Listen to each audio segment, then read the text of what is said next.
Since I have nothing better to do today, I'm going to tell you the reasons why I am still not over the show Merlin.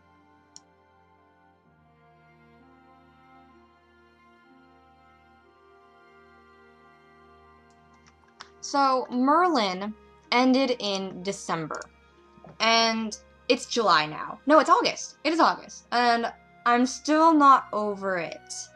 I have a hard time watching the show still because you know in your gut, like, you know that what's gonna happen in the end, and so all this happy stuff kind of is bittersweet. I haven't mourned this badly over a show since I finished the Harry Potter series, and I seriously don't know how long I mourned for Fred Weasley's death, or like any of the characters. But why can't I get over Merlin? I had all of season 5 to prepare for Arthur's death. Like, I knew that's where they were heading. Spoilers had gone out about Camlin, and I know what Camlin means in Arthurian legend. I've read enough of it. I'm an English major. You read a lot of Arthurian crap. Not crap, it's good. But I know Arthur did die in the legends, but they cut him down from his prime. And I'm getting ahead of myself. So first, I want you guys to go read this awesome article. It's at Hyperbole. I'll put the link right here. And it pretty much talks about why it's impossible to move on. The article does a really good job of explaining of why Merlin fans are still upset. And I'm just going to add a couple of additions, and some of them may just be adding to something they already had. I can't quite remember, and I want to go back and read it at the moment. Okay, so while we knew Merlin wouldn't be back for his 6th season, or they kind of left us on the edge of that, but we pretty much all had that sinking feeling that we knew they weren't going to be back. The actors were ready to move on from it, and the show was getting kind of repetitive in the plots, and I'm sure the actors were getting sick of that, but they wanted to, I know, branch out. Whatever. So, we know it was going to end, but at the same time, it still kind of ended really abruptly. There was no proper build-up. Mordred going bad just because Kara came in, and I know he was in love with her, but came in and that changed him right at the drop of the hat. Like, Arthur gave her a chance. Kara tried to kill the king. That is like the ultimate treason. Of course he's got to sentence her to death. Yet he still gives her a chance to live. And she just cannot get over her own prejudice about Arthur and the Pendragons. He's shown so much his growth and how he's not like Uther. And he does say, like, at one point when Queen Anne says that Morgana has taken after Uther, and Morgana gets mad, but she really has, because she has this prejudice against non-magic users now. And Arthur doesn't have that. You can see he's more open to it. And I think that goes on to another point later, so I'll go on to it. Oh no, I am on this point still. So yeah, Arthur is becoming more accepting of magic. He's made peace with the Druids in the season 4, in that beautiful episode with possessed Elian. And Arthur's only been king for 4 years. Like, that's 4 years. How long was Uther king? For at least 20. Oh, freaking more than 20. For a really long time. And change can't happen instantly. Like, he probably has to, you know, give Arthur a bit more time to really accept all of this. Those 3 sisters or goddesses or whatever, oh my god, how long did you let Uther rule? Give Arthur some time. You shouldn't kill him off this soon. And on the point with Mordred, I know with Kara, but I really feel bad how Merlin treated Mordred. Like, I know Merlin's becoming a lot more cautious about the people he meets and listening to the dragon because of, you know, the prophecy. But the thing is, he almost makes it a self-fulfilling prophecy. If he's being mean to Mordred, well, Mordred's more likely not to be nice back. I don't know. I had really mixed feelings with that. I kind of really liked Alex, so So, number 2. Arthur is the Golden Age. In the legends, that's what he's known for. He unites all of Britain, and he kind of ends all those tribe wars, because they were all, you know, held different sections of Britain. And his reign is mostly peaceful, and he'd go out on adventures and have all that courtly romance stuff. Bradley said at a con, I don't know, in Australia, that he compares Arthur to Winston Churchill.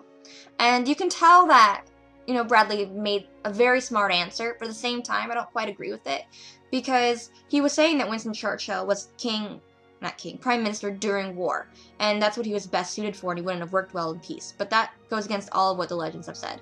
And I know Bradley's read the legends, so I don't know if he's trying to appease the fans by having a diplomatic answer with the show, or if that's really how he feels. I don't know. I feel that it was a bit too soon for Arthur's death, as you can tell throughout my whole thing.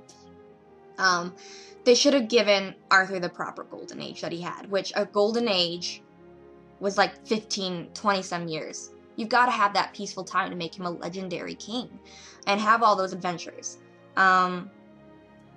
Yeah, so that means in the show, Arthur never really unites Albion, which at the very beginning, the dragon keeps saying that he's going to do that. And at the end, when he says that Merlin and Arthur have fulfilled their destiny, what the hell? No, they haven't. Like, Bradley, sorry, Bradley. Arthur hasn't done anything. Like, he's made it so maybe they're more welcoming and he's starting to making alliances with kingdoms, but what he was destined for hasn't happened yet. Yeah. And 4. 3 was in there somewhere. 4. Arthur never makes magic legal, and that's the thing that the fans have all been wanting to. And since he never makes magic legal, he never makes Merlin the advisor, which is what in Legends Merlin is known as. He's known as that advisor, that #1 advisor to the king. And that's what all the fans just wanted. We wanted recognition for Merlin. Because we know that he never needed it, but the fans thought he needed it, and it was something that needed to happen. And even though Arthur's last thank you, that recognition, it warmed their hearts. At the same time, it absolutely crushed them. Yeah. This show could have been so much more. There could have been so much more. I feel like they were just brushing the surface with the plot lines. They could have really delved into it and, like, chewed on it. But they didn't. They kind of played it safe with some of the episodes, and that's when we really got into those repetitive plots. And some of them were really great. It's not saying I still love the episodes. Like in the 4th season, I think they should have continued more on Morgana searching for Emrys and going more into that. And then at the beginning of this season, she could have found him. And then they would have to deal with the fallout of Arthur finding out and having his best friend have magic. And I think Arthur would get over the magic. But not really over the line so much. And so they would have a whole series, or, season, to take care of those issues. And then at the end, we could still end on that high point that they wanted to end on. But it wouldn't be on Arthur's death. It would be on the beginning of that golden age, that really high time. Because the whole premise of the show was that this was a prequel. It was like Smallville. It was the men before the big legend really began. And so what they really needed to do was set it all up for Arthur's kingdom. Set it up for that great golden age of Albion. And so when Merlin's finally achieved that, it was Arthur's time to shine. And so they could hint at Arthur defeating, like, the giants, or hint at Gawain and the Green Knight. All those big stories. And they wouldn't have to end with his death, because it wasn't supposed to be a complete retelling. It was a setup for that retelling. Which is what disappointed me.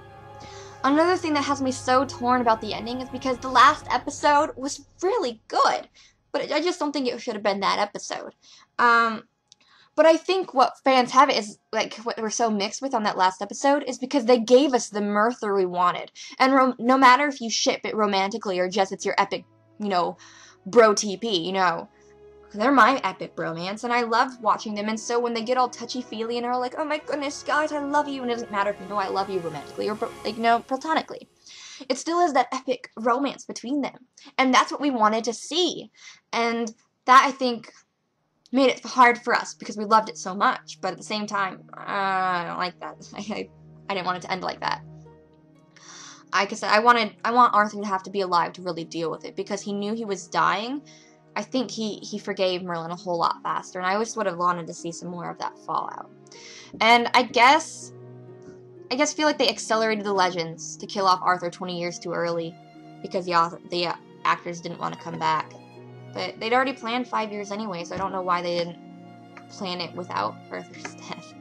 And now, what really, really broke my heart, which I think they meant to be hopeful, was they have Merlin wandering in present day, still alive, without Arthur. How long are you going to make that poor man wait without his second half? And you don't even have, like, hope of having Arthur actually being there, of that a reincarnated state, or having him come back.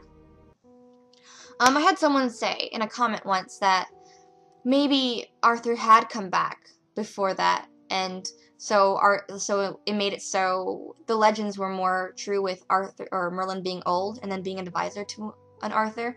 But does that mean that Arthur keeps dying and Merlin has to keep witnessing that and he's still around today? That's still really heartbreaking. And despite my complaints, I still absolutely love Merlin. I love the characters. I love Merlin and Arthur. I love what Colin and Bradley have done between the two. I love Gawain. Oh, I love Percival. I love Elian. He died too, didn't he? I love them all. And the girls, Morgana and Gwen, and I love them. I think it's the characters that really drove the show. Not so much always the plot, even though the plot could be enjoyable at times. But, dude, Colin and Bradley, you guys, if you ever watch this, which is slim to none chance, you guys are phenomenal in it. And I would love to see your future jobs. Colin, I'm sure in The Tempest you were lovely, and I really want to get a video of that, because I don't live in England, unfortunately. And Bradley, I'm sure, will have some stuff that I'll see in the future. So, in the years to come, will I get over Merlin? I don't think I really ever will. I'll probably accept it, but I'm not going to get over it, and I'll just have to keep watching them. Maybe it won't hurt as much. I can read Harry Potter again, at least. And just keep watching the actors and, you know, maybe get some of that magic through that. So this has been my epically long rant about why I'm not over Merlin. I'm sorry it was so long, but this is how I feel, and I'm sure I'm still forgetting some things, but thanks for listening, and leave a comment to see what you feel about it. Are you guys over Merlin? Or do a video comment back or something. Yeah, so, I'm not over Merlin, and I never will be. But at least I have some epic fanfiction to read to help heal your heart. And I recommend doing that, because it's helped a bit. So if you want any recommendations of that from me, just message me. So have a lovely day, and keep on carrying on. Bye.